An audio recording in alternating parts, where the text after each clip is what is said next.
This is the final video I'm going to make, and I'm going to talk about the album as a whole piece of work now. It's worked out rather well in terms of its symmetry and the overall transition and flow through the album. Some of it by fluke, some of it by intention. I had originally, when I wrote all these tracks, I had musical segues working between them, or at least transitions which allow them to flow from one to another. For instance, this song here, Take on the World, and the end of AI are both in the same key, and this one is exactly half the tempo of this, and the same goes for these two here. The album has undergone many changes as I've put it together compositionally. One of the biggest ones of these is that it is in fact a little fair bit shorter than what was I originally anticipated, but I do feel it works a lot better now. Basically, I had various extensions to some songs. For instance, I'm going to come here to this part of divisions. That's where the waveform is.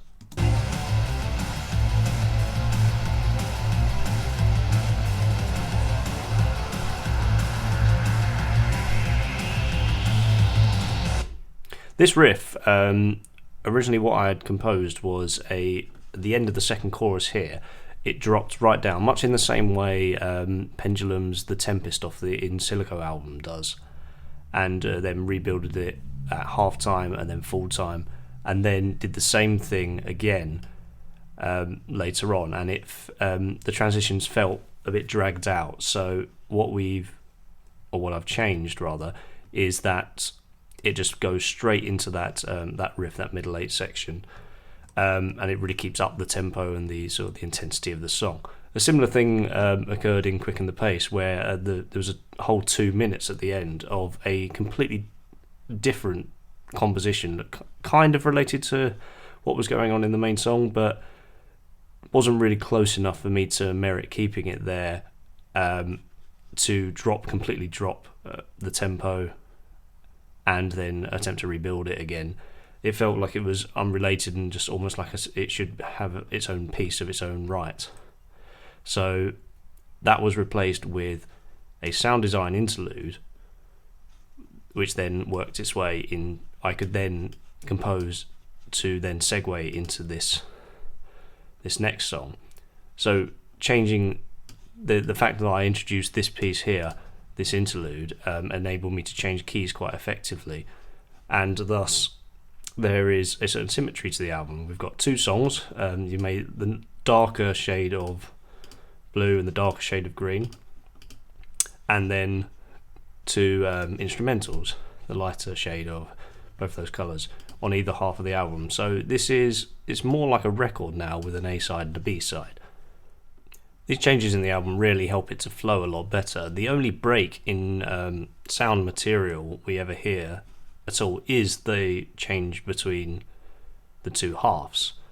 Everything else has a segue or a musical transition, as I've mentioned before. Now, these transitions were all pre-planned in the back of my mind, but I'm very pleased to say that they worked out very well, at least to my ears, considering that none of these songs were in the same project at any one time until this final phase. It was just a matter of lining up the transitional sounds which I'd created, generally in either Aeon or Rev, 2 new libraries which I've purchased, which I really wanted to use a lot on this project. I'm just going to give an example of how this ties in between AI and Take on the World.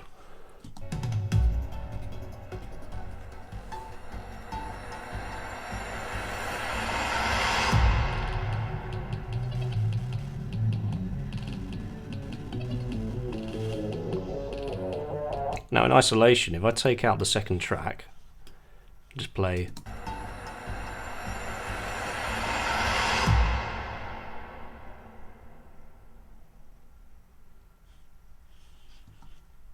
and then just solo Take on the World.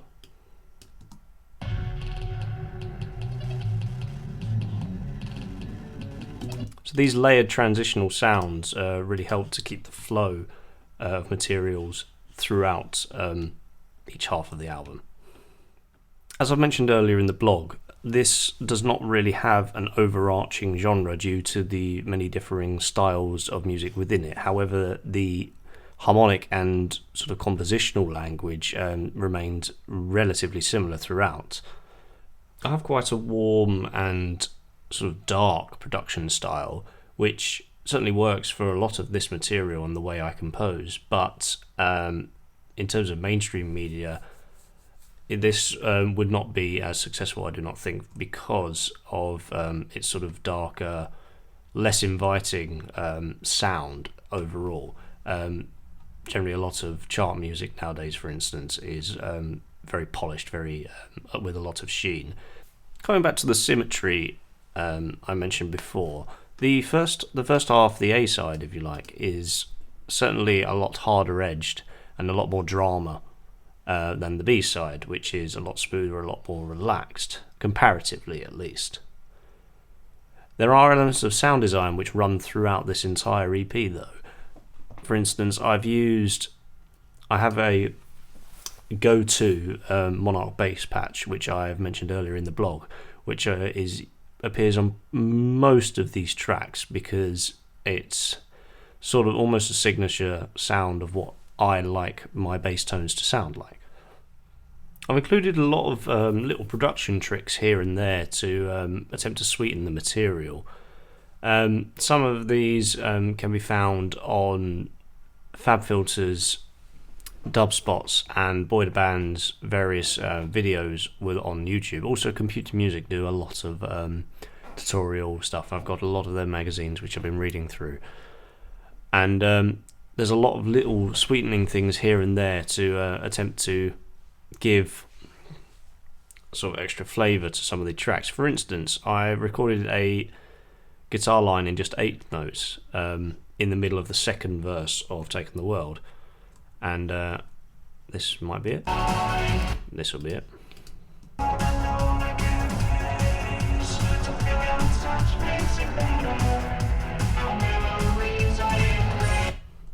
Now, that actually has a delay on, much like in the same way the Edge from U2, for instance, uses a delay pedal. It's the 8th notes, but then the delay is set to 1 repeat, and it fills in the gap in between each one of those 8th notes, and that is just a textural thing which sort of sits in there, sweetens the material, and differs it from the first verse. With regards to stacking layers to create textures, this is something I do quite a lot throughout my productions. It's important to not let them fight frequency-wise too much, as you can sometimes get a muddiness, but it's you can create these vast, warm sound worlds this way. One of the biggest problems I've had during this project is the drums. Now, basically, because this is a hybrid of organic and synthetic, erring on the side of synthetic, I've had a real problem trying to get synth drums, or at least sample drums, to sound good and not so rigid that they sound like MIDI drums. What I've done is I've generally used MIDI clips of drummers performing, so they would perform the beat, and the various drums have MIDI triggers on them, which so the subtle imperfections in what they play are then transferable to other kits within, say, a Kontakt library.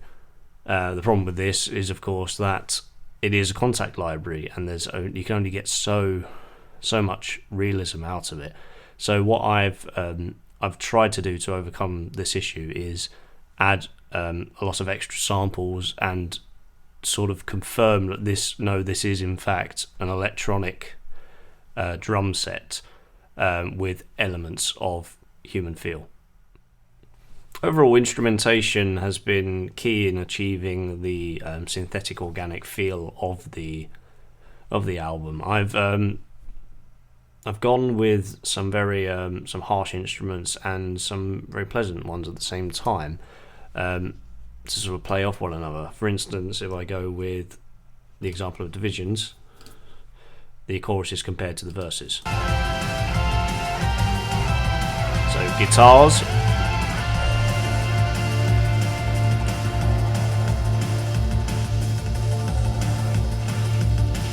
paired with quite airy pads.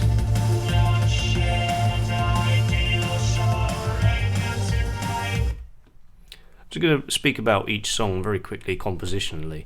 AI is largely a sound design piece in the beginning, but then transfers into a sort of a prelude, if you like, to the second song, Take on the World. This whole thing acts as an introduction for what comes next.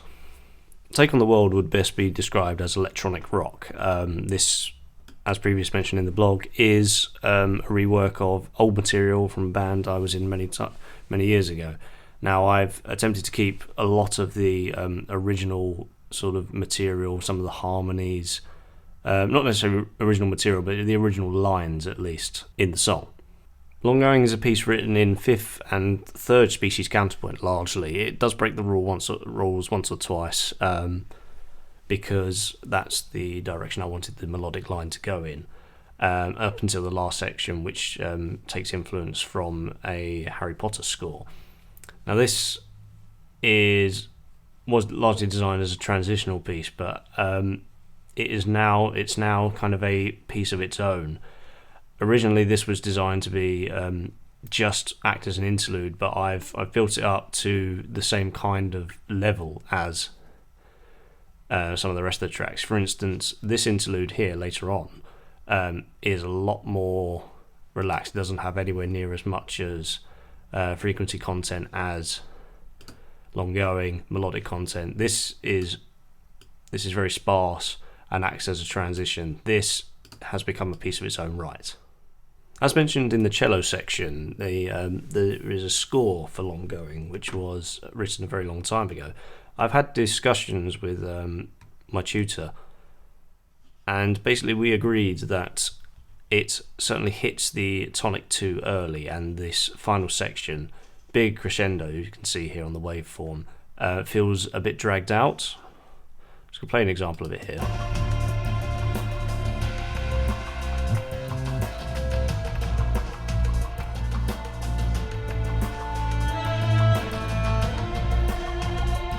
Now here what I've done is I've done a simple 6-1 chord substitution rather than the pattern simply go 1, 7, 6, 5 throughout this and repeat all the way to the end, with various layers adding to that melodic cello line. The 6 creates a new sense of harmony and sort of interrupts itself from what you expect. Now we don't fully hit the tonic until much later on now, where it does 2 cycles of that 1, 7, 6, 5 harmony, and then that's it. That is the piece over.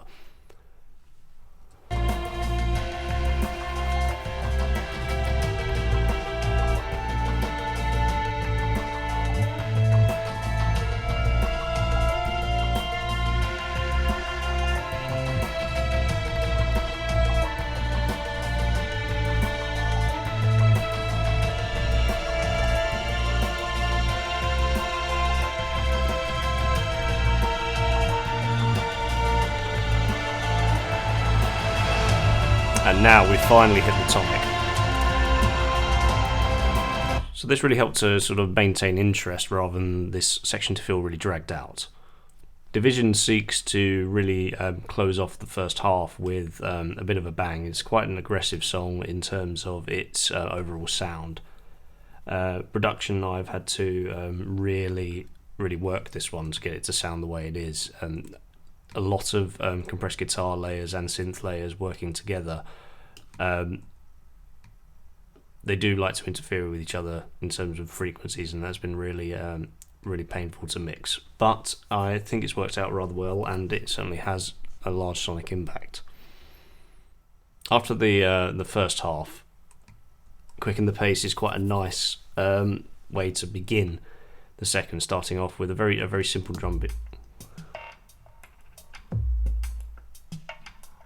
Comparing from when we've come from this.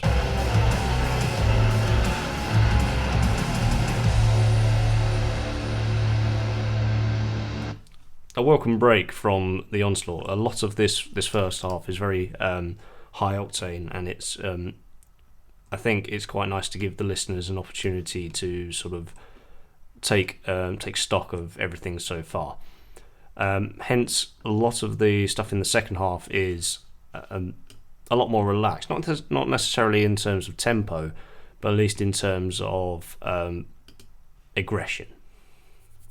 The interlude track really acts as a transition and allows the listener to sort of take a break from the really low frequencies. It's there's not a lot of low information throughout this song. You can see there's a few peaks of where that I've got a sort of a grinding sound which has got a few low elements in there. That sort of comes in and out every so often, but it's a lot lighter. Broken Wings was a way of continuing this sort of slowed down, stripped back pace until the end section of it, where obviously we're rebuilding for the climax. Now this is a very long song. It's nearly 6.5 minutes, and this is the longest song on the album. Basically, the way I've constructed this is it's kind of in tertiary form. With various modulations throughout. The opening section in F sharp minor, the final section in F sharp minor, which then does modulate up to G minor in preparation for the final bit. We've got a step up key change, but the middle section is completely in A Dorian. This was an attempt to keep it interesting throughout. I've got a lot of different sections and a lot of a story to be told. Terminus really acts as a throwback to, at least in the beginning, acts as a throwback. It's in 3 main sections, I think, certainly. There's the opening section, which acts as a reintroduction to the overall sound of this final song, how it's going to have an impact. Considering we've come from a ballad sound.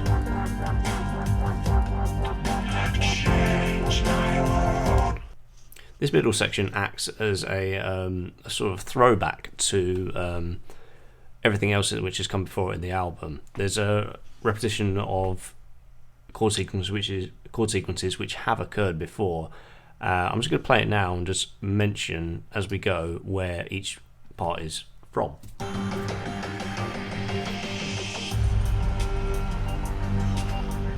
So this 4-bar chord sequence is from Quicken the Pace, the verse,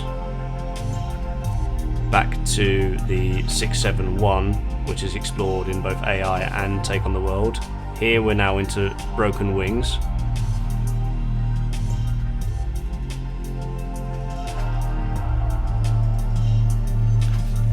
Back to the other chord sequence used within Quicken the Pace. So these are sort of subtle compositional links which I've used to attempt to bring this to a close. And then finally a new idea is introduced to really send the album out. Finally, I've really enjoyed putting this album together. It's been great fun. And I'm really pleased with the final result. I'm glad that it's turned out the way it has. The changes which we've made throughout the project have really helped cut it down into a sort of a really short, sharp, but quite sweet piece of work. Whereas sometimes before some of these changes were made, they felt a little bit dragged out, perhaps. But I'm really glad this has worked out the way it has. Thank you very much.